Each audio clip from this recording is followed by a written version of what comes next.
Blair was talking about how there's always a baby, and you said and then she said I'm baby, and we're like, no, Virgil is clearly baby. No. Blair's right. She's baby. Oh, you're baby. Well, I'm baby in certain social contexts. I can tell you guys all directly, having just come off a tour, all 5 Chapos are indeed baby in different ways. You guys are all baby in different ways. All right. If you mean I act like a baby and that I have tantrums, yes. But You're baby. I have tantrums, which makes me baby. But you don't need to like tend to me. You don't need to burp me or soothe me. Matt, you're like a Tamagotchi that we have to take care of on tour. I had to try to pull you gently away from being too aggressive with an old man in a taxi cab line as you were going into a tantrum riff about him being a pedophile. You are baby.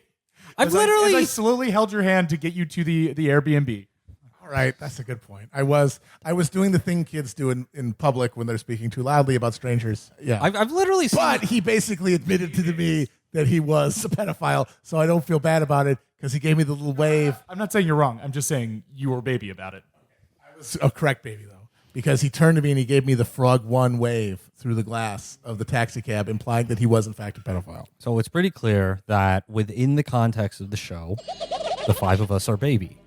Outside of that, in different personal contexts, it's variable. Except for Chris, of course. Chris is not baby in any way.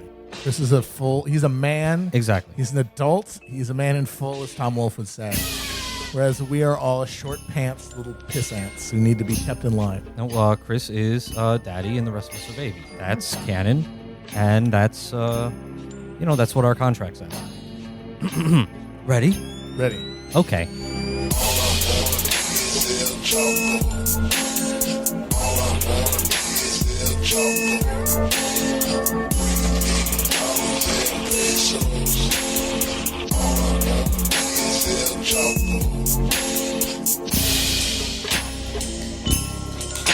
As we say on this show over and over again, listening to a podcast is not doing politics. Go ahead.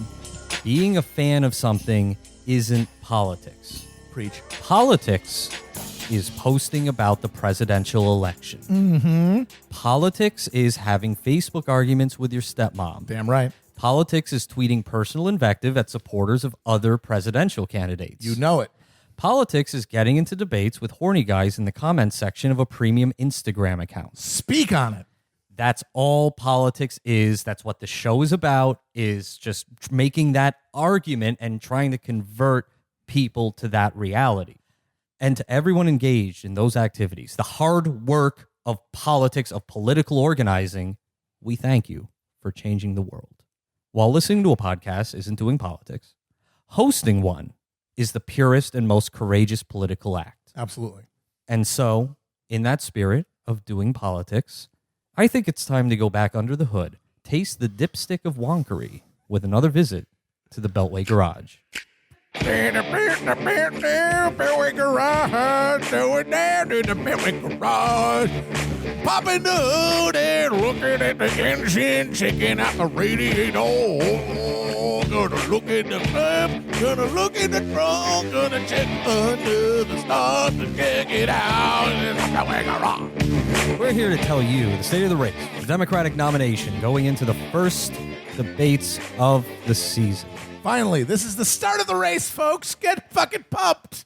And speaking of those debates, the Chapo Trap House Elections Unit will be providing full coverage before, during, and after both debates Wednesday and Thursday this week. Tune in starting at 8 p.m. Eastern on twitch.tv/Chapo Trap House. You will not want to miss that because these debates will be for us, our first time experiencing some of these wonderful candidates. I don't know what Tim Ryan sounds like. I don't even know what he looks like, honestly. I mean, I don't know what my mother's voice sounds like because I pushed all that information out and replaced it with online bullshit.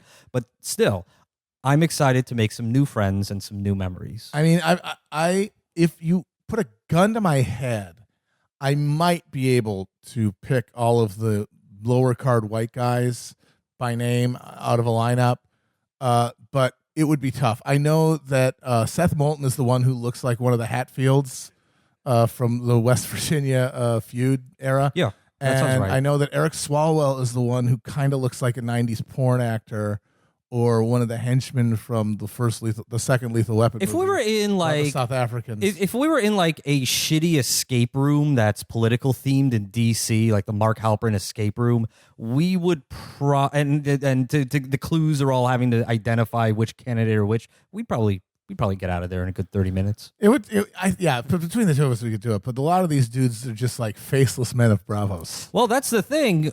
We will get the full view of these candidates for the first time, and within a good 10 seconds of them speaking, we will develop our permanent impressions of who they are. Absolutely, you don't need any more time than that. I mean, this is where in 2015, Felix made the famous observation upon watching exactly 5 seconds of John Kasich at the Republican debates with me that he looks like he just woke up in his car. And then he spent the next year and a half proving that correct by going to places, catching free meals, and basically looking like he was on a journey to the Big Rock Candy Mountain. We will also, on our stream, be identifying which candidates are reptiles. I'm going to go over under 75% on that one. Ooh, I'm going to go over under 50. Yeah, there he is, Swalwell. Oh, Chris is showing us Swalwell making the soy face. Yeah, no, maybe that will be the image for the show. He looks like he's about to be murdered by Yas Ackland in the South African consulate in Lethal Weapon 2. Once again, that is 8 p.m. Eastern, Wednesday, Thursday, twitch.tv/Chapo Trap House. Now, before we get to the real candidates, we have to introduce you to the ones who have nothing better to do but run for president. So let's give a big Chapo welcome to candidates 22 through 25. Leading off, Bill DeBunglio, mayor of the number one greatest city in the world, Yankees, Mets, Giants, Jets, Knicks, Nets, Rangers. Conduit for corruption. Which is probably why he's running, honestly. You know, That's what you think? I mean, it's the only thing. It's either he's just a delusional maniac. He's like Peter the Hermit. He might be. Or his patronage networks have been too scrutinized in the city itself, and this is a good way for him to build new ones outside of it through a presidential campaign that is now going to get larded with money from contractors and fucking developers and all this. But what are you saying? He takes the money, puts it in his campaign account, and then he runs for another office because that's the only thing you can use that money for. Yeah, no, realistically, yes, I think you're term limited in New York, except for fucking. Actually, you're not. So. No, you are. Didn't they bring it back? They brought it back, but I mean, they took it away before they can do it. Yeah, again. but you really think they're bringing it back for DeBunglio? I don't think so. So he's term limited here as mayor. And the thing is, the poison chalice of being mayor of New York is so fascinating. It is honestly one of the most powerful executive positions in the Western world. You're a world leader. You are a world leader if you're mayor of New York. As Bloomberg always liked to talk about how I have the 6th largest army in the world, the New York Police Department, and he was hard every minute he ever said that. And so you are more powerful than the governor of, I would say, 30 or 40 states. Something like that, yeah. At least 40, I'd say. More powerful than any individual member of Congress. So you, of course, think, well, why the sky's the limit? And yet, because of the specific difficulties of trying to run this fucking city, no mayor of New York has ever achieved higher office of any kind. Senate, governor, president. Nothing. Never happened. Well, it's funny because when DeBunglio ran for mayor, he was the public advocate, and he kind of came from behind as the progressive guy. You know, he was how Jello Biafra viewed Jerry Brown. Yeah, and he's fulfilled that. Fascist, and I think he has said that is why he's running now, because he says, "Hey, people told me not to run because I was," and he was when he started running for mayor, he was at like 2%. And he's like, look at that. But the thing is, he was able to monopolize that progressive space and then eventually just clear the road. That's not there. There's no progressive space. It's all taken by, if you know what you're talking about, Bernie, and if you are the woolly-headed lib, Elizabeth Warren, that space is filled. He has nowhere to differentiate himself. So, I mean, if it's not graft, he's just a moron. I think he might have a chance if DeBunglio brings TP. Brings what? Brings TP for his bunglio.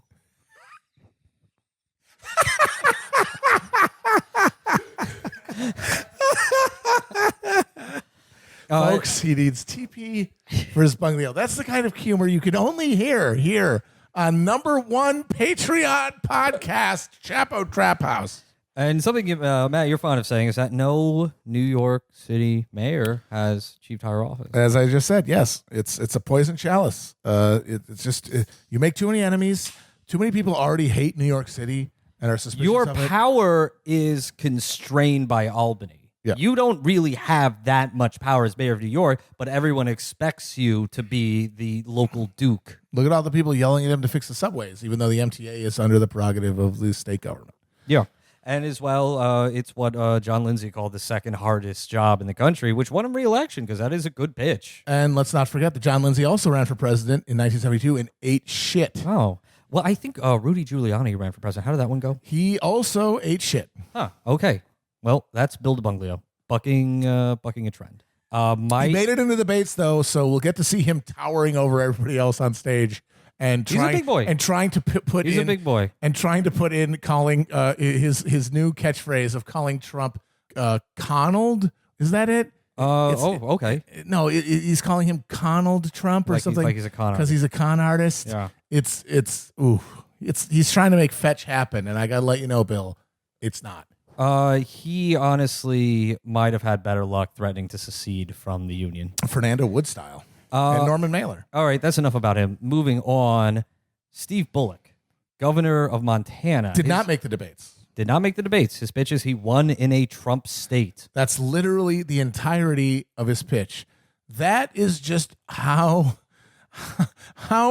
much the specter of Trump has broken all traditions of propriety, all ideas of the cost benefit of trying to run for president. This motherfucker in the 11th hour decides, oh, I can run for president with basically zero national name recognition and no national network on the argument that I am the only one who ran in a state that Trump won and was able to win a statewide race. Well, I'm sure you remember this because from the 2000s, this media invention of Rocky Mountain centrists with libertarian leanings, that they were supposed to be the future of the Democratic Schweitzer, Party. Brian Schweitzer. Right. He's basically the second incarnation of Brian Schweitzer without the stupid bolo tie, so that's an improvement. Right, the libertarian Dems.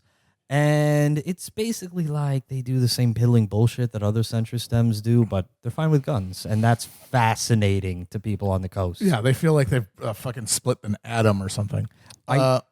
I mean, the thing is like people have really not embraced the fact that people really do see state government and national government differently from a partisan perspective. Seth Bullock. Now that would be cool if Seth Bullock was running for fucking. Who's Seth Bullock? Calling everybody a cocksucker and pistol whipping them until they voted for him. Wait, who's That's Seth? Timothy Oliphant from Deadwood. Oh. But no, if this Bullock, this way more lame Bullock, he's running. If he was running against Trump, he would get killed because people view the presidency and national government as different than state government. A lot of would-be senators and congressmen who might have won in a statewide race are defeated in national races simply by the fact that Republicans can invoke the specter of people like Chuck Schumer and Nancy Pelosi to scare people back into the Republican Matt, he won in a Trump state. Well, never mind that. John Tester has a better fucking argument there because he wanted to go to fucking Washington. Also, and to caucus with Chuck Schumer. Isn't his hand mangled from a farming accident?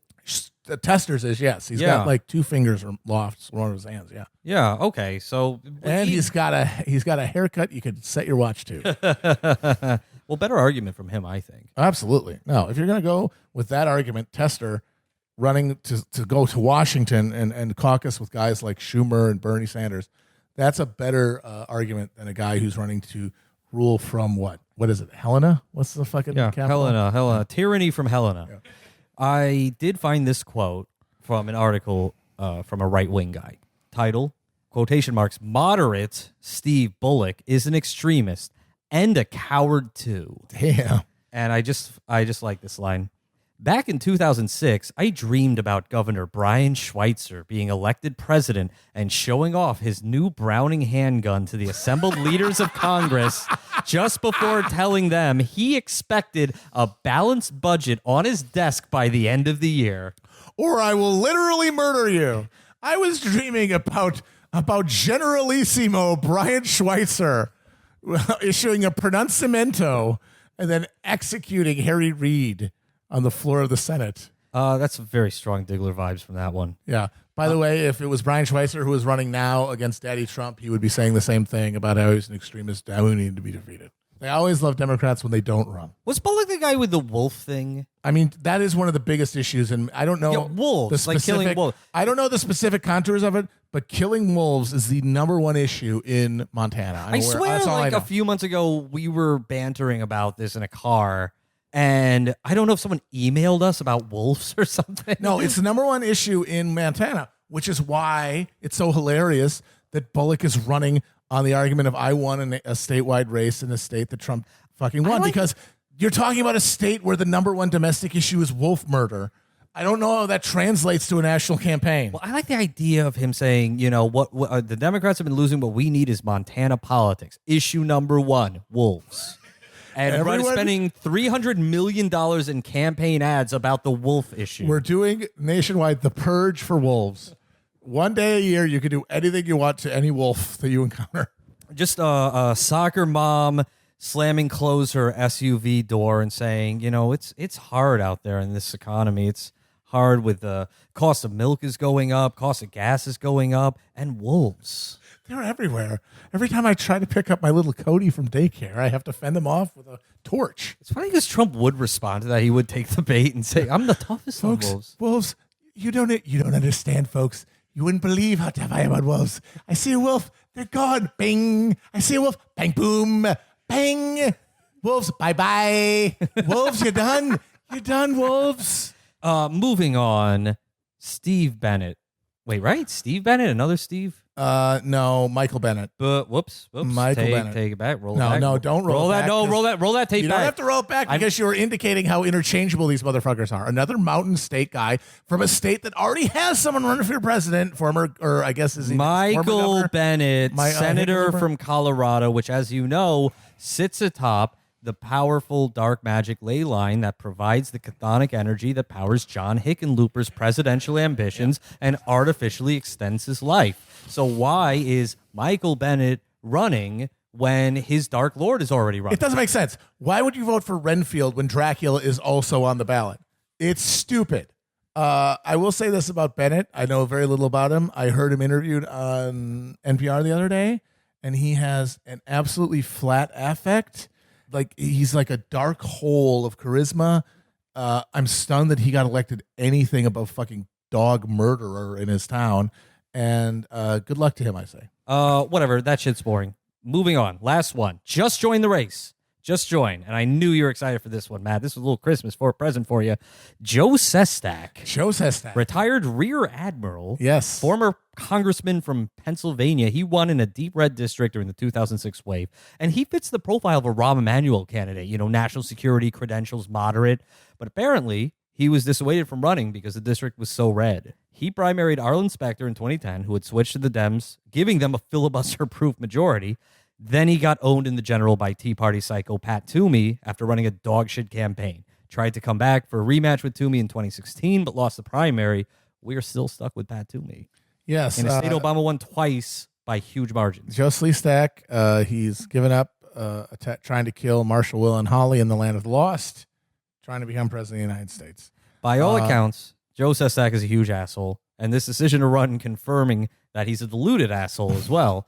He was demoted in the Navy and miserable to his staff in Congress. The LA Times reported from his time in Congress. Sestak lost staff at a staggering rate during his first 2 years in office. He went through nearly half a dozen press secretaries alone in the first year. Jesus. Chiefs of staff came and went almost as fast. He asked aides to work 6 days a week, 12 plus hours a day. Staff salaries among the lowest on Capitol Hill, according to congressional records. Yeah, no, see, that spot is filled. The horrible boss's spot is filled by Amy Tu Targaryen. So sorry, buddy. You are a day late and $1 short on that one. There you go. That brings us to 25. One addendum. There is also a man named Wayne Messam running, whom we pledge to never discuss. No. Because that would cause Chernobyl levels of wonkery to erupt. Yeah, we can't handle that kind of surge in wonk levels. I just want to say one thing about Wayne Messam is that he is a mayor Miramar, Florida. Of Miramar, Florida, which is hilarious. And of course, you might say, well, Mayor Pete, what about him? Yes, that's also absurd, honestly, on its own level. But the other thing I think is funny about that is that Wayne Messam is mayor of a town, not only a smaller town, like it's not one of the biggest cities even in Florida, but it is a council manager city, which means the mayor essentially is just there to cut ribbons. He has no actual authority. So he doesn't even have the job that he claims he does, and he's running for president. Amazing. I give him points for chutzpah. 25 now with Joe Sestak, who's a nobody, fucking blast from the past. I'm honestly at this point surprised there aren't more. You know what? Really, when you see guys like Joe Sestak running in at this late date, you are wondering what the hell's keeping everybody. What's Al else. Gore doing? What's John Kerry doing? Yeah, what the fuck? Gary Hart is like the same age as Joe Dick Biden. Gephardt is still alive. Everybody who ever ran for president and failed should be running right now. Dukakis. Carolyn Mosley Brown. Yeah. Al Sharpton. Dennis Kucinich. The fuck, dude? Fuck, Jesse Jackson's Jesse like in his late Jackson. 70s. Come Why on. not? He came so close in 88. Yeah. So it's just... Mondale's still alive. So I guess everyone just said it's just easy to run for president, I guess. Well, I think what they've realized is that there's no downside. There's no downside, yeah. You might get humiliated. You might get tweaked on Chapo Trap House. Yeah, exactly. The thing is that nothing will stick to anyone at this point. No one remembers anything a day after it happens. So you can run for president. You can either get some contacts, get a book deal, get on TV or radio or something, be able to run for another office, or You might get a Fave Star trophy. Or if it fails miserably, no one will remember. It's totally risk-free. No, it's free real estate. Matt Chris, when you flirted with a presidential bid earlier this year, are you feeling any second thoughts? I'm not actually, because what I said came to pass, which is that they changed the rules to make sure that what we were talking about wouldn't happen, and that crank candidates and goof 'em ups would not get on the stage. And the thing, and this was the thing is that my reasoning about this was that one is that they were promising 20 spots with the rules that they had at the time, which by the way they've already changed. Well, they changed it. Well, no, it's just getting harder. Like you level up, right? But I'm saying is that they've already for the first two debates, the rules are the same. Rules are the same as they announced. But they still, those rules were only for the 20 candidates. After that, you weren't going to get on if they didn't decide if they didn't decide you should be on. And that was, I always assumed there'd be more than 20. And earlier, you were saying, no, there's not going to be 20. I was wrong. I take the L on that And one. we're at 25 now, which means that if I was one of these jokers or anybody else tried to do a joke campaign, they would have been in the same position of being on the outside of that 20 looking in. So I do not. Well, they would have struck you by fiat, I think. Well, of course. And the thing is, the real thing that stopped me, honestly, is that if I didn't have a horse in the race, I would have done it anyway, probably. Yeah. But I don't want to be on the same stage as Bernie and take fucking attention away from him with you don't want to be a stalking horse. I don't want to be doing dumbass stunts when I think there is one candidate out there who could be the first socialist president of the United States. Whatever that might mean, whatever failures and limitations that has, I am very convinced that it is a prerequisite for the type of mass mobilization that is necessary for any further change to occur. And any valence anybody wants to talk, people want to talk about, we shouldn't be doing electoralism. We should be doing union shit. We should be doing mutual aid. We should be doing horizontal organization. Yeah. I agree with all that. But the precondition for any of that is getting more people on board than currently exist. A Sanders candidacy and a Sanders presidency are currently the only thing happening that has anything like a chance to make that happen, and I didn't want to get in the way of that. So now knowing that there are 25 of these motherfuckers, and there's no way in hell I would have been allowed onto that stage anyway, even if I wanted to, I'm fully comfortable with my decision. Oh no, it's true. After 3 years of post-Bernie, post-Trump, it's like, okay, all the bets are called. Show your hands. Who has compiled the best record in terms of a left tendency? And so far, yeah, it has been democratic socialism in their victories on the state and national level. Yeah. Okay, all right. Enough of that. Let's get to the real candidates. When likely Dem primary voters are asked who they're considering, it really just comes down to 7 candidates right now. Sanders, Biden, Warren, O'Rourke, Harris, Booker, and Buttigieg. Maybe after the debates, someone else will jump up there. I mean, that seems likely, right? Buttigieg did it, but for now, that's the race. Those are the only people in contention until someone else distinguishes themselves and joins those ranks. Before we get to the big stories, I just want to set the stage for what the race looks like going into the first debates. At his high water mark in early May, Biden was polling at around 40% nationally, according to Real Clear Politics' unweighted rolling average. Now, 6 weeks later, he's a little above 30%. He's definitely taken a hit. Bernie started the race around 18% nationally, high teens, and that's about where he's still polling now. State level, latest YouGov poll out of Iowa, Bernie at 20. Latest YouGov poll out of New Hampshire, Bernie at 20.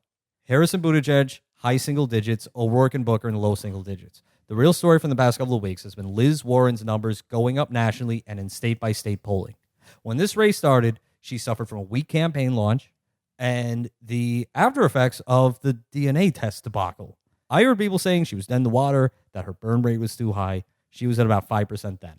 Nationally now, depending on who you ask, she's in the low to mid-teens, and a lot of that movement has been literally just the past 2 weeks. On the state level, there's not a lot of data to make strong conclusions, usually about like one poll per state. But I think it's safe to assert she's moved up, and she's somewhere between being third place or tied with Bernie in the early states. That's where it's at right now. And we'll talk about Biden, Sanders, and Warren.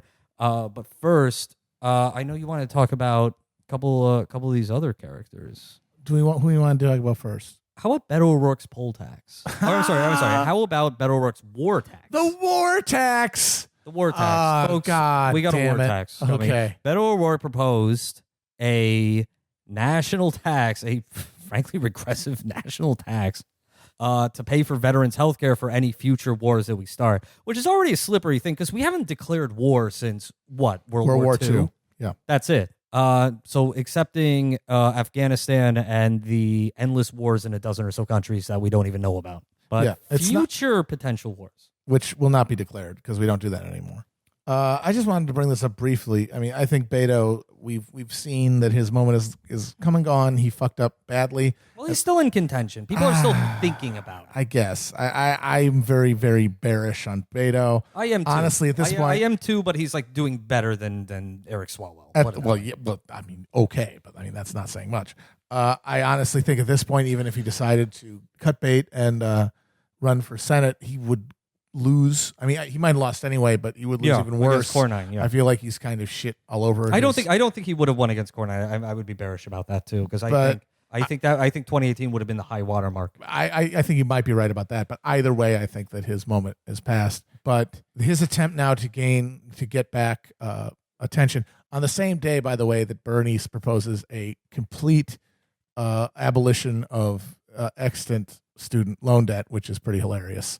You've got one guy proposing a massive sweeping universal program and one guy saying, hey, what if we kind of do like a light Starship Troopers deal where the cowardly scumbag pussy families who won't send their troops to be their fucking children to be put into the Janissary Corps have to pay a jizya for the jihad that we're waging against the rest of the world. You remember the War Makes You Poor bill in the late 2000s that was co-sponsored by, I believe, Charlie Rangel. He wanted to bring the draft back also. Yeah, he said that, and I want to say Alan Grayson was also a co-sponsor of this one, but I believe Alan Grayson got elected in 2008. And the gist of it was what everyone was talking about during the Bush administration, so we went to all these $1 trillion wars, this $1 trillion war in Iraq, and with tax cuts, which was preposterous. There's no war tax. It's all on credit that we're prosecuting these wars. And their contention was that, it's easier for people to swallow war if they think that there's absolutely no way that any of us have to pay for it. We don't have to sacrifice anything. I remember a lot of criticism for Bush saying after 9/11 that, no, you should go out and shop. Yes. You should go out and shop and don't worry about it. We'll have a good time and I'll give you $200 to start a war. And, well, I mean, that worked and that started a goddamn war. And the contention was that, well, if there's an actual cost that you see when you're like, sitting in your den, punching numbers into your calculator and you look at your fucking taxes and see war tax, that people would just, by their own self-interest become against the war that they can so flippantly and easily support. There would be an obvious cost. But what's perverse about this version of that is that it penalizes you for not sending your child into the maw of the global war, ceaseless imperial war on terror, which, as I said, is very Starship Troopers. And I really only want to bring this up because it underlines the way it's such a perfect Democrat proposal. You can just imagine the room full of consultants sitting around with Beto trying to figure out a way to get momentum back, because they must know that they have totally stalled out, and they know they need something attention grabbing, a proposal that's going to be different than everybody else is going to have, that's going to get people talking about him again. And they decide, what are we going to do? And some genius that he's probably paying six figures says, hey, what about we say, if you're not sending your children to sacrifice, then you're going to have to pay for the care of the children who do. And they all just high-fived one another and got another $500 fucking platter of cold cuts to consume. Well, veterans healthcare, that's kind of a hidden cost of our defense, and it's one that we skimp spending on, because the VA is actually like the NHS. It's literally nationalized healthcare. VA doctors and hospitals are directly provided for with federal money. But then that part's interesting, because the actual, fucking costs are right there in the fucking defense budget, which is gargantuan, and veterans healthcare is a fraction of that. What I don't understand is why we would separate veterans healthcare from, say, the obligation that I think exists to provide free healthcare for all people in the country. Because of the very fact that we feel at some level like veterans have earned something extra. They have, by virtue of their sacrifice, they have earned not having to deal with copays and shit like that. But then, of course, we skimp on the actual provision, and it makes things miserable for them. And also, we have to buy a bunch of airplanes that are just flying guillotines. But I wanted to bring this up because it's such a perfect liberal proposal. Because the quintessence of contemporary liberalism is that you take the worst, most pathologically malevolent aspects of American life, the things that make everything else worse, the things that cascade outward and just pulsate with malevolence. In this case, the military-industrial complex, which swallows so much of our GDP, so much of our treasure, as obnoxious wonks like to talk about, in the service of these blood and treasure, in the service of these vague, endless, bloody, monstrous imperial adventures, and that shape so much else. They're the reason everything else is shitty. They're the reason healthcare sucks. They're the reason our infrastructure is falling apart. And instead of challenging it, instead of saying this has to change if anything else is going to change, we need to shut down these wars. We need to cut this monster in pieces. You reify it. You say, well, we're not going to fight this, so instead we're going to go with it. And we're going to say, hey, we all love veterans, right? We all love the sacrifice that they make. Well, as part of that, you're going to be exempt. Your family is going to be exempt from paying this tax to make give you the fucking prosthetic limb after it gets blown off in Helmand Province, defending some pedophile warlord against the Taliban. We're going to accept the premises that brought us to this point and inevitably lead to this point. Exactly, and you are only guaranteeing that in the long run, even if it works, and even if you get power, and even if you pass it, and even if some veterans get slightly better health care, slightly more advanced as prosthetic limbs, or more PTSD treatment, you are entrenching and guaranteeing that all the worst bedrock pathological institutions that we have to deal with are going to be strengthened and their malign influence deepened and prolonged. And as well, the fact that it's a regressive tax. It's a tax on everyone. Unless they want to send their kid off to the frontier. Yeah, here's my proposal. Here's my counter offer. I know it might be a little controversial. I think only veterans should have to pay this tax. And they like 90 if you are a veteran, 90%, marginal tax rate. And that money should go to podcasters. You know what? That's a bold vision, and I support it. And as well, if you did that, then the opposite would happen, and nobody would want to join the military, knowing knowing that it's now a material bad deal. Yeah, it's like, I'm going to watch my friend bleed out in front of me to buy Virgil Texas Whippets. They're not going to do that. No, they won't. And the thing is, so then our military, it will necessarily constrict, and the only people who serve will be rich weirdos who want to hunt other humans for sport. Yeah. Just total most dangerous game style. It'll be, probably the kids of billionaires like Wyatt Koch will be there, and Don Jr., and probably some like cosplaying 19th century types with wearing safari outfits and snifters of brandy and things like that. Well, see, the thing is that would actually be incredibly peace promoting, because those people, as much as they want to kill folks, would not want to go in an active war zone where they might get killed. They're not signing up for that. So you would have to create sort of game preserves where they could shoot, Yeah. sort of like captive populations, and it would be awful, but it would keep the wars down, because you wouldn't send these people out to potentially get shot. You're not going to send them into Tehran to get shredded by the fucking International Revolution or the Iranian Revolutionary Guard. I think it's worth looking into, and fuck it. Let's move on. Mayor Pete. You remember Mayor Pete, yeah? God, remember Mayor Pete? Remember his moment a few months ago when he was just climbing to the top? Not really to the top, but He was on a trajectory, and then he flattened out. I like how indicative he is of how fluid the race is. That a guy comes from zero and he goes up, and then goes down a little bit, but he's in contention. His name is out there now, even though he's just literally just a fucking mayor and a climber.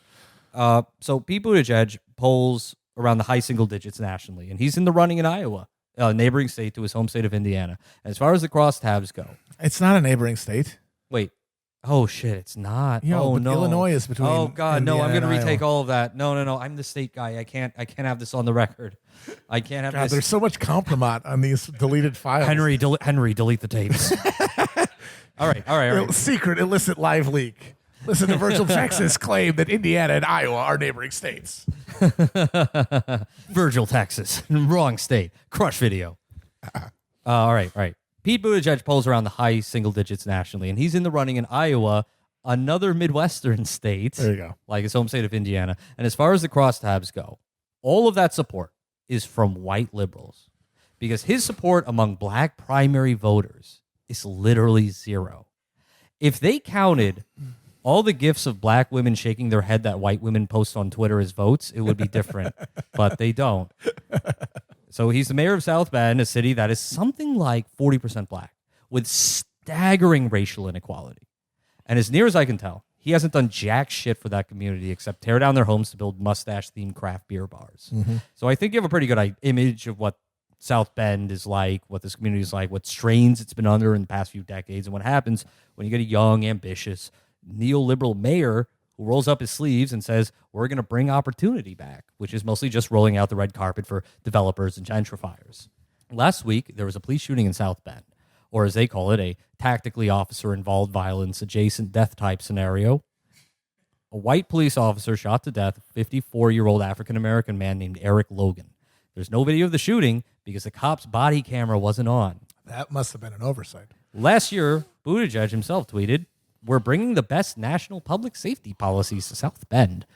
Body-worn cameras for the South Bend police will improve mutual trust and accountability between officers and the public. And they did. Case closed. The killer cop was also accused by his own fellow officers in court documents of making, quote, racist and discriminatory comments. So, while all of his friends were at the Jim Clyburn Fish Fry in South Carolina, Mayor Pete had to go back to South Bend. And it's been a fucking disaster for him. Quoting here from Wes Lowry in the Washington Post. How's he handling it? Said Oliver Davis, the longest-serving black member of the South Bend Common Council. Well, he talked to the media before the family. He skipped the family vigil full of black residents. And then he gave a speech to the police. So how do you think that went over? Ooh, Pete. He did attend a protest, which went like this. I do not have evidence that there has been discipline for racist behavior in the case of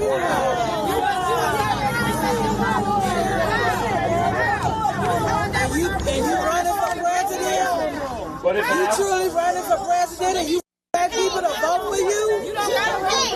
but if You running for president and you want black people to vote for you? That's a downfall. That's not gonna happen. I'm not asking for your vote. You ain't gonna get it either. Not good. That's not good. That's not a good situation for him. No, and then he had a town hall shortly after that. That was another disaster. Yep. Mayor Pete had a town hall, which Matt Pierce of the LA Times characterized as, quote, teetering on the brink of chaos. One quote from that audience, "You might as well just withdraw your name from the presidential race," said a woman in the raucous crowd. "His presidential campaign is over. I believe that today ended his campaign." Another quote, "They keep telling us to reach out and bridge this gap and whatever else," Winston, who was biracial, told the audience, recounting the time he tried to host a cookout for police officers a few years ago. And we reached out, and they said no. The hostility between Buttigieg and the black community that he purports to serve doesn't just come from this incident. Matt Pierce again, same article. Not long after, in 2012, he pushed out the city's black police chief, Daryl Boykins, over allegations that Boykins improperly recorded white police officials making racist remarks.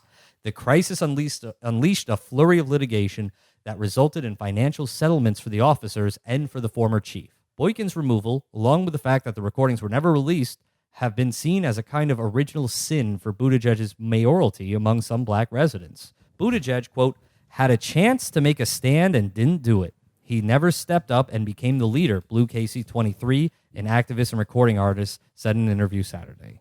Slay King. Oh, boy. You know what? This definitely sounds like a guy who's ready to jump from mayor of a town of 100,000 people to president of the United States. He went to Harvard, or no? Did he? Was it Harvard? I don't remember. He was a scholar. He's a Rhodes Scholar. What else do you fucking people need? He knows 5,000 languages. Just shut up and vote for him. He was a naval intelligence guy. He ran some spreadsheets in Afghanistan. No, he's got all the. His resume is so good. I don't know what's wrong with you. It's people. like it's risible enough, the idea that you're the mayor of a town of 100,000 people and you're running for president, but that you're a bad mayor, like that you are explicitly doing the things that I would say a majority of the people who are going to vote in this election hate. Yeah. I mean, that's the thing. It's like Bernie was a mayor of a small town, but he was a fucking awesome mayor. He ruled. If he'd run for president after being mayor, I probably would have said, hell yeah. This motherfucker just turned the place into a fucking artisanal small plate eatery with armed racist psychotics keeping people away from the parking lots, and now is running for president. I mean, it's like those are his own constituents saying that. I don't know how much play it's going to get among the, well, let's be honest here, older white liberals who make up 100% of his base. Well, that's the thing, is that his base is completely contained within the professional managerial class that we all know and love, who make up a good chunk of Democratic primary electorate, but whose preferences are non-transferable to basically everyone else in the country. There are candidates who have succeeded by being the darlings of that class, Barack Obama being one, but they were able to marry that with appeals to different parts of constituencies. Build a coalition. A coalition, exactly. Mayor Pete has no coalition. He is just the PMC candidate, and that's enough to give him that surprisingly large percentage of polling numbers for a guy who's just a mayor of a small town, but it's not anything close to enough to get him beyond that. Well, that video, these videos are fucking brutal, and I am at least grateful that the fact that Mayor Pete's like bullshit media invention, all the attention that he gets, has at minimum brought national attention to yet another fucking police shooting of a black man. I do think that it's the absolute acme of his entire emptiness, his essential facility, that this motherfucker, whose town is in the middle of this roiling controversy, this racially charged, violent moment, is going to say, sorry, guys, I have to leave. I have to go debate to be president of the United States. Just the level of detachment and, frankly, delusion incumbent in that decision is breathtaking. Well, racial strife solved. Job well done. I have to go to Miami and tell everyone my vision. Yeah. But one thing Mayor Pete did was take the heat off another candidate who some tension there with African-American voters, Joe Biden. Everyone is finally attacking Joe. Literally everyone. Harris and Booker for his "I'll work with segregationist" comments, Warren and Sanders for being a centrist, even for being old, as Beto O'Rourke and Pete Buttigieg have insinuated. And that's a good indication that the race has finally begun, and that Joe Biden, who again is polling at about above 30% nationally, is just an easy pincushion for everyone.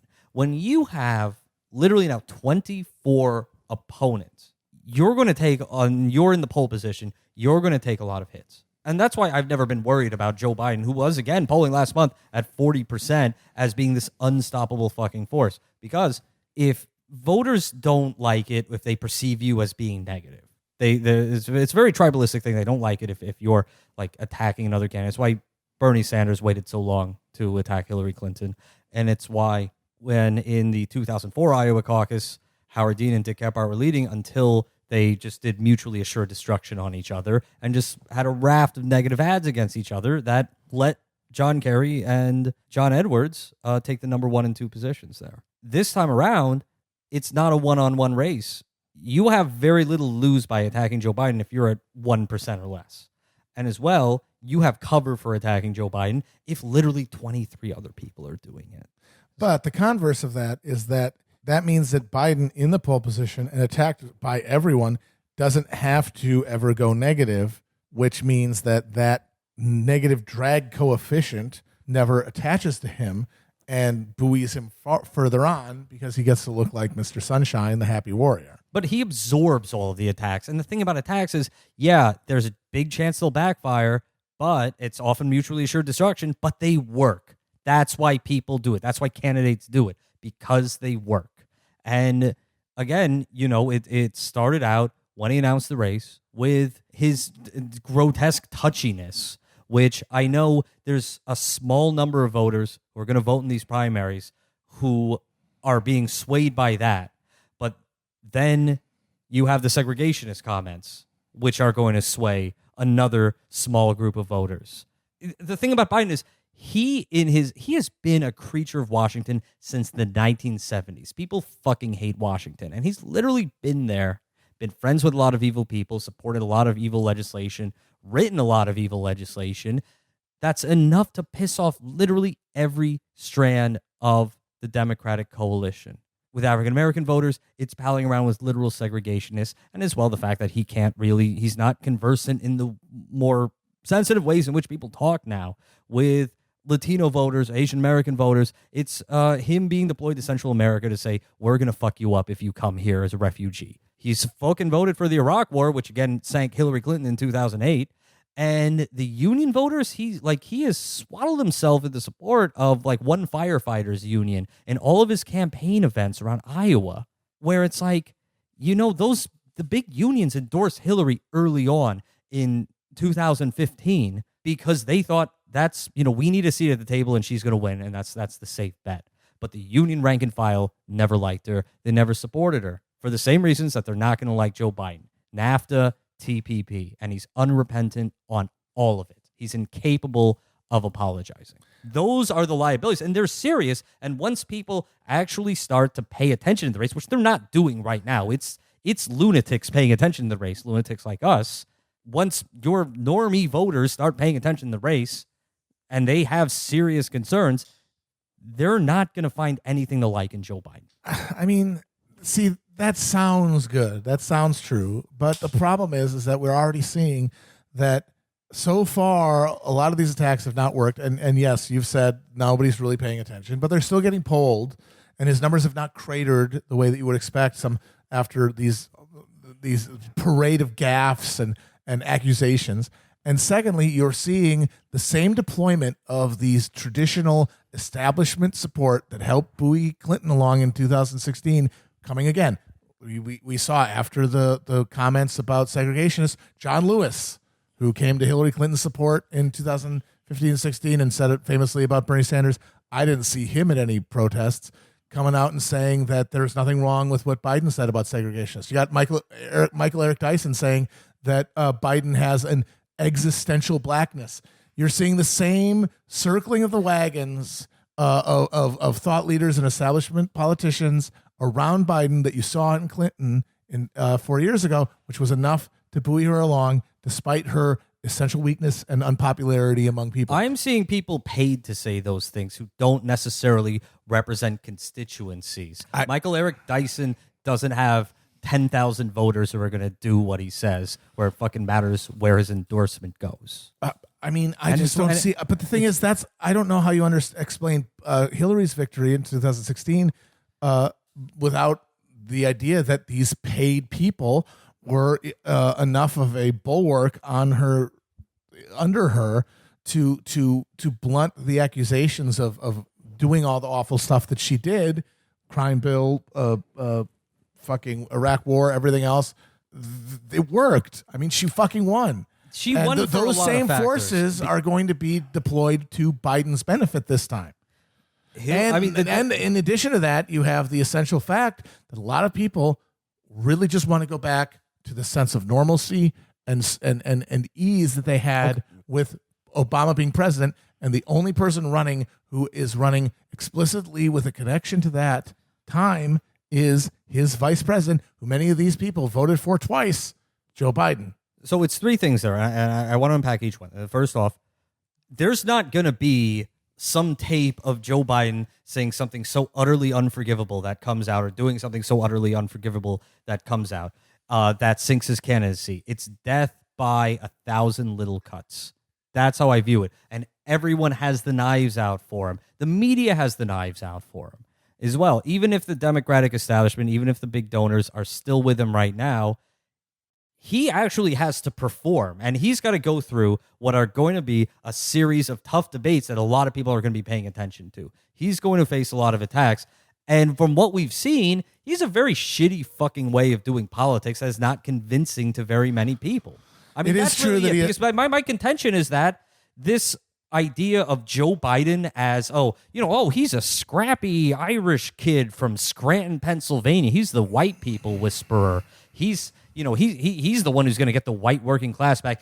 I've only in my life ever heard that from fucking Beltway insider fucking journalists, from fucking John Halpern, Chris Cillizza fucking types. And I think it's fucking bullshit. The only people who give Joe Biden any kind of credit for doing anything for them are probably the voters of Delaware, the various NPCs whom we encountered driving through there, who are, they're just standing in their lawns, constantly clipping, and they all receive something like the Alaska Permanent Fund, but for all the fucking corporate banking money that flows in this state, thanks to someone like Joe Biden.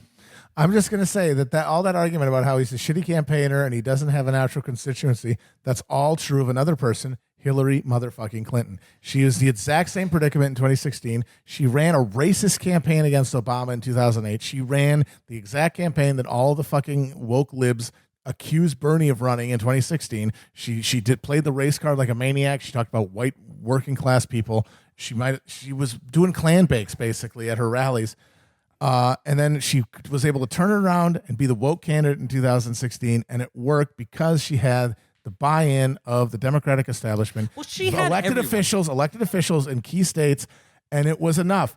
And my argument, my devil's advocate argument, really, because honestly, I've given up fucking trying to predict any of this stuff, is that Biden has largely that network now, and that even with a fractured field, it will give him the plurality. He has the network for now, but there's no firm allegiances. Sure, Joe Biden goes to New York and he sucks up money from fucking Wall Street and all of that shit. But that money only matters if you have a candidate that people want to fucking vote for. Jeb Bush had a shitload of money. He spent, $200 million? Phil Gramm had a shitload of money in 96. He was supposed to win the fucking nomination. Rudy Giuliani had a lot of money in 2008, and he spent $5 million per delegate that he fucking got.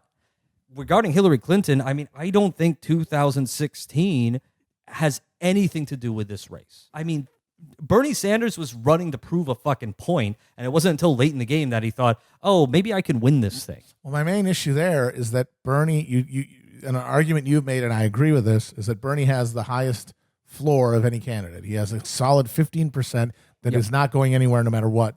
I agree with that.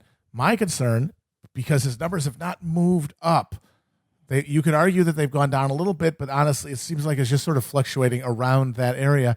That might be both a floor and ceiling. It might be 15%, because you can't argue that he's not known. You can't argue that people haven't heard of him. He's now, after running for president and being so prominent in 2016, and having now been, as people like to point out, the most popular politician in Washington for the past 3 years, he is a known quantity, and yet he's stuck at 15%.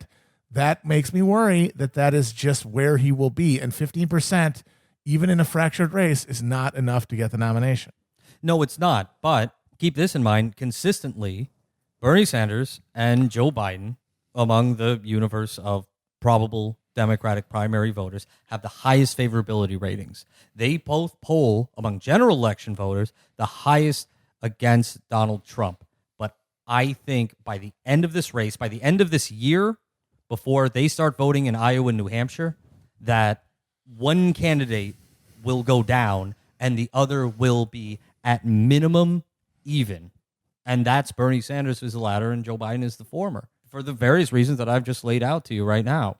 Well, my issue with that is just that we have also, as we've talked about before, the second choice of Biden voters is largely Bernie and vice versa. And that obviously means that these people do not have ideological priors. Right. Yes. So, but that also means that the arguments you've laid out about Biden's weaknesses are all ideological in nature. If these are not ideologically driven candidate voters, then how can we be assured that they're going to drift towards Bernie and not towards Biden if they're not ideologically motivated in the first place?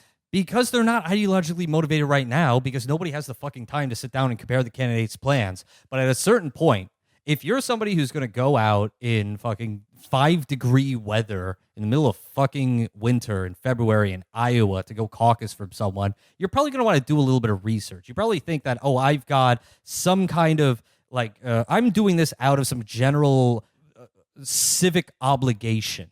And that means by that point, they will have taken a look at things. The thing is, I can see how for vast majority of these voters, they'll look at Liz Warren and Bernie Sanders and see roughly the same person. But Joe Biden is so ideologically out of step with every single voter and proud of it too. Yes, unrepentant. That unless he makes this remarkable flip-flop pivot, I think he's just going to continue to piss people off. But I want to talk about exactly who's supporting Joe Biden right now. That's about 30% right now nationwide, a little over 30%, and leads in all of the early states and a decent lead in South Carolina.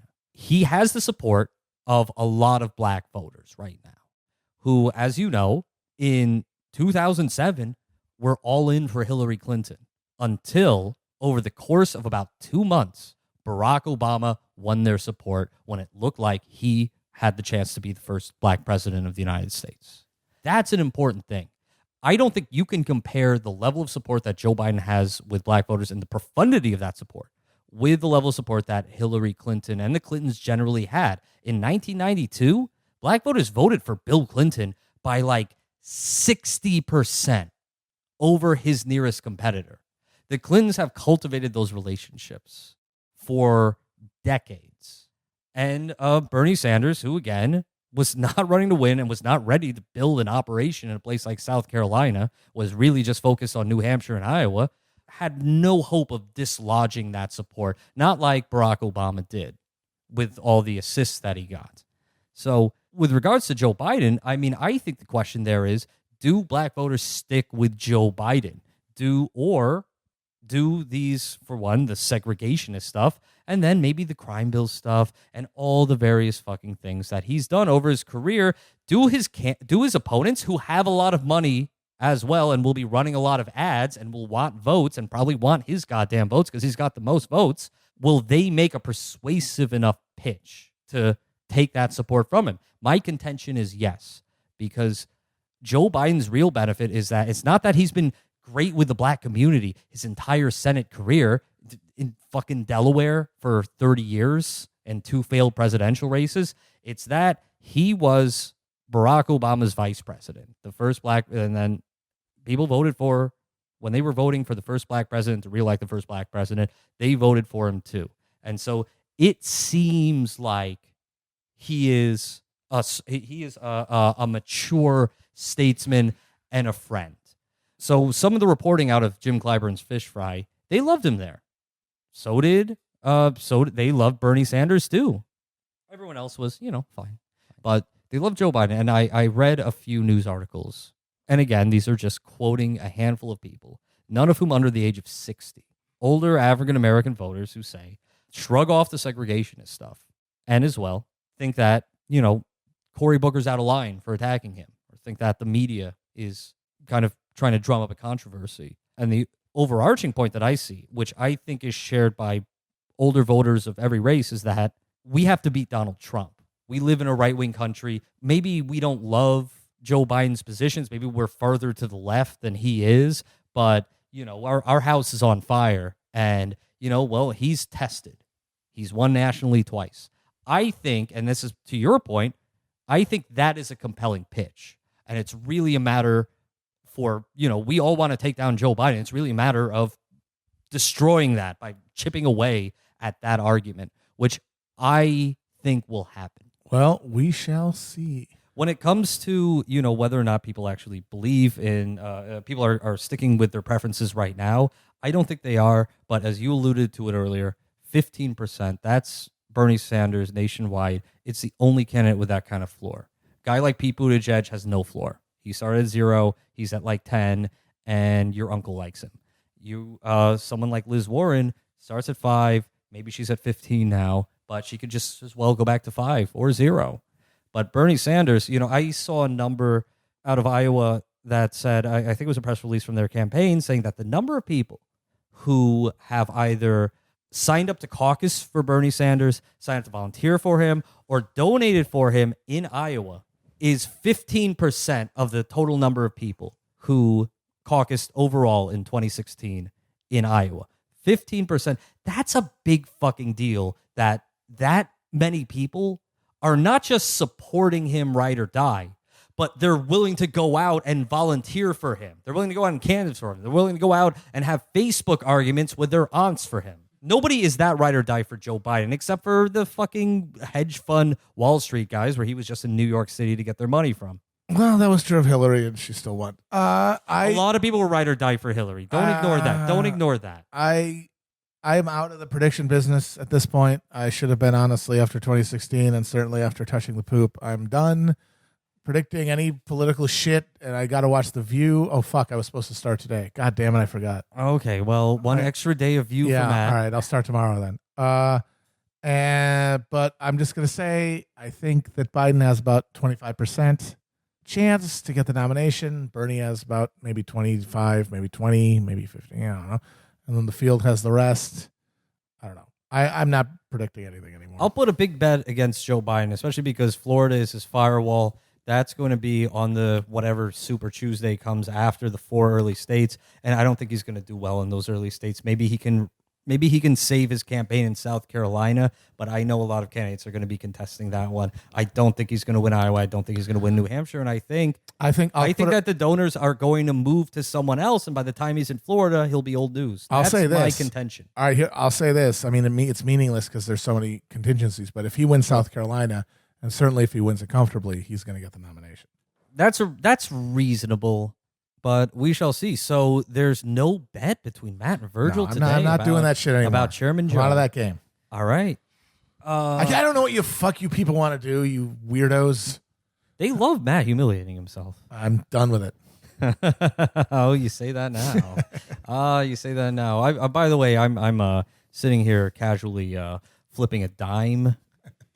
Why did you flip a dime? It's the smallest coin. Yeah, it's impressive. Flip a quarter, you idiot. It's impressive. Moving on, again, as we said in our polling roundup, Liz Warren has been going up in the past month, and I'm told that you guys have opinions about that. I mean, the opinions are that she is a lib and a stalking horse, and people should wise up and stop supporting her. When you say that, I mean, are you saying that? I mean, like I've seen the third way psychos say that they support her. Even though, I mean, you surely have to concede that her policies, some of them are very radical. Policies are such a small percentage of this. Sure. If you don't have a theory of change, your policies can fucking piss up a rope. Policies mean nothing if you don't have any programmatic way to attack the fundamental rot and reactionary nature of American political structure. And Bernie has a theory of change, whereas Warren doesn't. And by very virtue of that fact, all of her policies mean literally nothing. How confident are you that Liz Warren doesn't have a theory of change? She has said it. She has her theory of change is my policies are so cool that people are going to have to vote for them. She has said that explicitly. They're not going to be able to deny it. The people are going to vote for me, and then they're going to be like, "Damn, those policies are so tight. You're going to have to vote for them." Ridiculous. Get it out of here. Bernie is about building power outside of electoral political means as a pressure. As a constituency that could operate outside of the political system, the way that Obama had the chance to do in 2008, but explicitly decided not to because he was at base neoliberal. Bernie is trying to do the opposite of that. He's the only one who has a theory of change, and that is what matters. Policy is completely secondary to that fact. Is Liz neoliberal? I mean, she loves capitalism, and she said that explicitly. And to me, at this point, If you're operating in a framework where you're explicitly trying to rescue capitalism, when we see it literally eating the earth in front of us like a fucking battery acid, that we don't have time for that shit. Ain't nobody got time for that. Well, I'm not a supporter of Liz Warren. I'm a supporter of Bernie Sanders as well. If I put a gun to my head, I would say Liz Warren would be a distant third choice for me.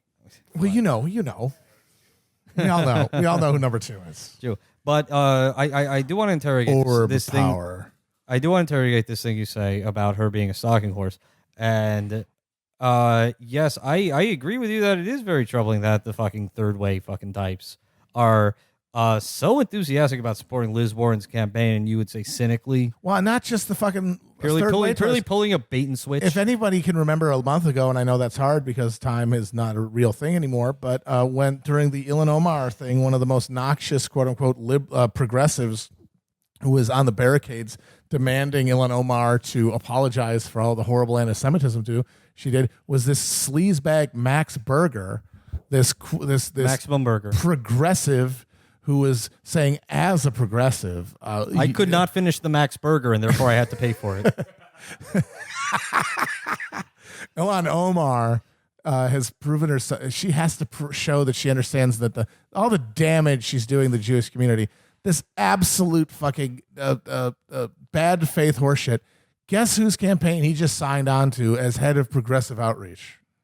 Elizabeth motherfucking Warren's. She is going to be the life raft for every fucking centrist scumbag who wants to go where the winds are going without burning the bridges they need. Well, now to is the that no? So establishment of the now party. does that hurt Bernie Sanders? Because that seems to me better than the life raft being Joe Biden or Kamala Harris. I would or put Pete it to you that Buttigieg. it means nothing because I think a Warren presidency would be as much of a failure as any of the other ones. A Warren presidency would be. I mean, you point out a Warren you point presidency would be another Obama. Only instead of being sabotaged from within the way Obama was, it would just be sabotaged by just a complete failure to be able to deal with the inherent reactionary nature of the political system that she would be inheriting. Well, I mean, I'm not going to argue that she wouldn't have. You quote point out unquote, that's the same as with Bernie Sanders' presidency.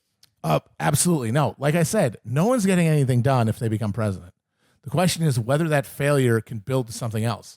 I feel like the only president whose failure can be built upon is Bernie's, because he's going to be the only one talking about a ruling class, pointing out the malefactors within and without his party, and creating a dissonance and a fracture that can be exploited.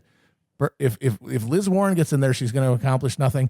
But she will not make those arguments. She will not make that contrast, and as such, she will just go down as like a Carter-like failure. Something you've been saying for a while is that Warren is eating at Bernie's support. Do you still agree with that? Some people are arguing that that's not true. I don't look at polls; they make my head hurt. I don't know. It just seems to me that they're going after largely the same electoral chunk of the Democratic primary electorate. So I don't have any empirical thing to argue with that. It just seems to make sense. It just seems to be intuitive.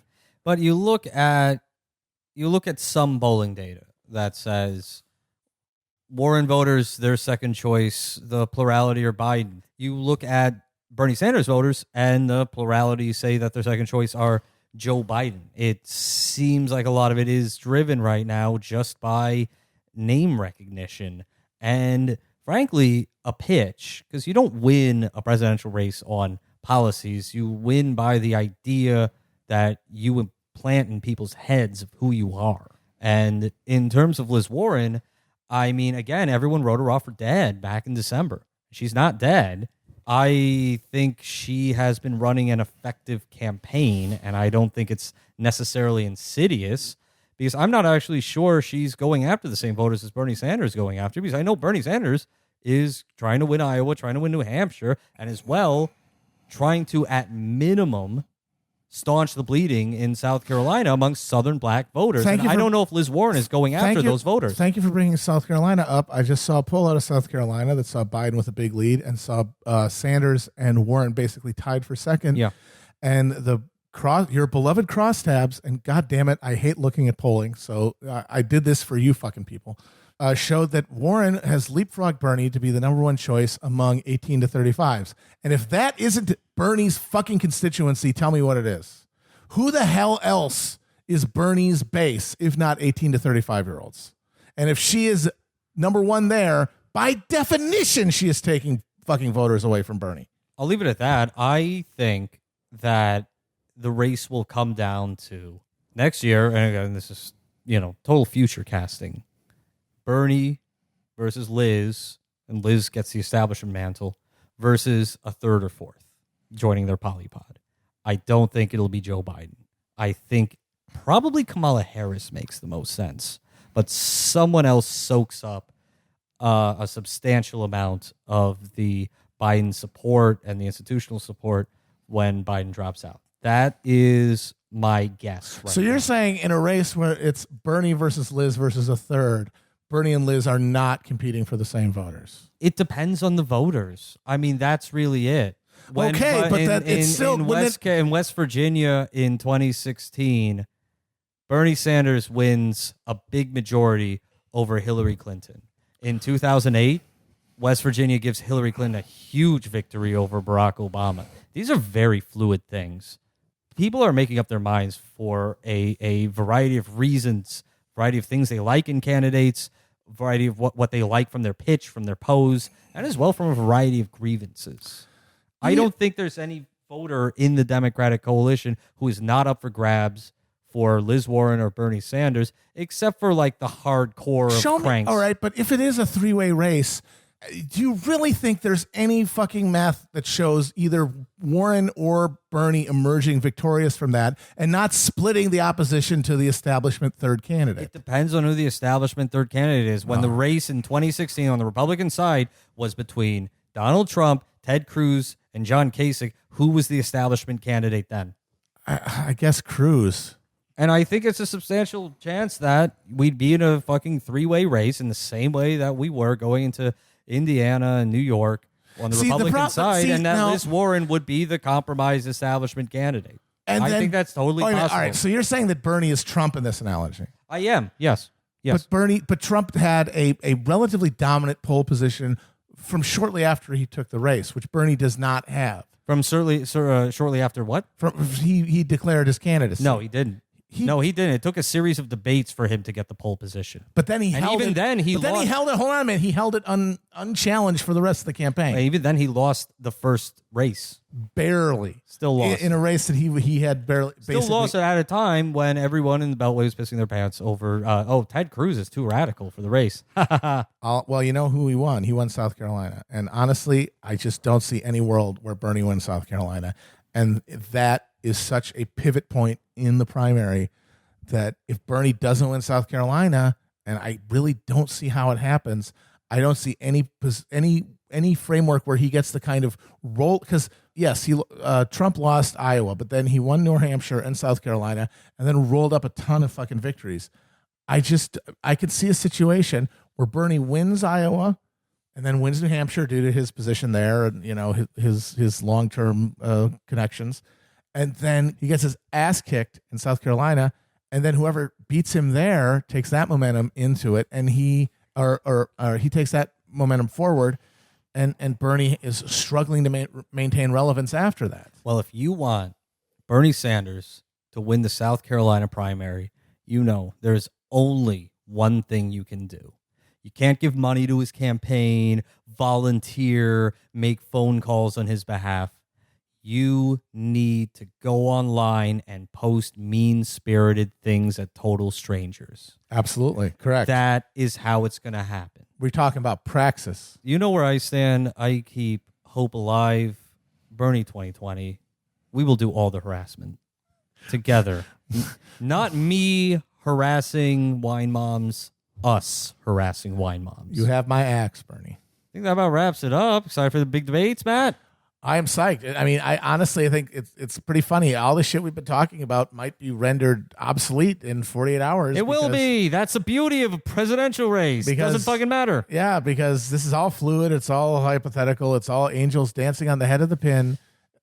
Debates are actual news, actual grist that are going to start moving treads on tires, and we'll see what the result is. And I literally have no idea. These debates are going to do big numbers, and they're especially going to do big numbers for the Chapo Trap House elections unit twitch.tv/Chapo Trap House. Once again, 8 p.m. Eastern. We are bringing you the debates. Bates. Tune in, folks. It's going to be, as the kids say, lit. Do they say that anymore? I bet they don't. No, they don't say that. It's going to be tubular. Have we gone back to saying tubular? Till next time. Bye-bye. Bye. Bye. Bye. Bye. Bye. Bye.